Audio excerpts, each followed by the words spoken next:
பஞ்சாயத்துக்கு போய் நிக்கிறீங்க, அதுவும் வந்துட்டு அருவாள்லாம் எடுத்துட்டு போய் ஜட்டியோட நிக்க வச்சிட்டாங்க. இது வந்து தேவையா உங்களுக்கு? நீங்க எப்படி தலையை காட்டுவீங்க? அடுத்து உங்களோட ப்ராடக்ட் இதெல்லாம் எப்படி நீங்க ப்ரமோட் பண்ணுவீங்க? நல்ல ஒரு ஃபிட்னஸ் கிரியேட்டரா, ஒரு பாடி பில்டரா நான் மதிச்சேன். மரியாதைன்றதே இழந்துட்டீங்க. ஓப்பனா சொல்றேன், ஒரு ப்ராடக்ட் நல்லா இல்ல அப்படின்னு சொல்லி ஒரு ஆள் கிரிட்டிசைஸ் பண்றான் அப்படின்னா இது ஜனநாயக நாடு. ஸோ இந்த ஒரு நாட்டுல இந்த மாதிரி கிரிட்டிசைஸ் பண்றாங்கன்னா முதல்ல ஒரு ப்ராடக்ட் ஓனரா நீங்க இருக்கிறப்ப என்ன பண்ணணும் தெரியுமா?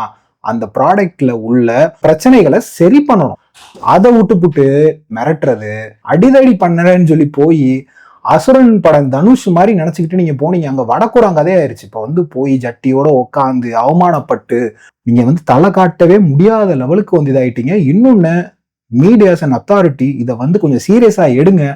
இந்த மாதிரி வந்து பண்றது ஒரு பேட் எக்ஸாம்பிள் ஆகும். அவங்க ஃபாலோவர்ஸ் நிறைய பேர் பார்த்துட்டு இதுக்கு ஃபயர்லாம் விடுறானுங்க. அதான் கடுப்பாகுது. உண்மையா சொல்ல போனா ஃபயர் விட்டுக்கிட்டு இருக்கானுங்க. நெல்சன்றவர் இதுல பயங்கரமா பாதிக்கப்பட்டிருக்காரு. ஸோ அவர் கையில எல்லாம் கூட வெட்டெல்லாம் வேற விழுந்திருக்கு. இதை வந்து ரொம்ப சீரியஸா எடுத்துக்கோங்க. தகுந்த ஆக்ஷன் எடுக்கணும்.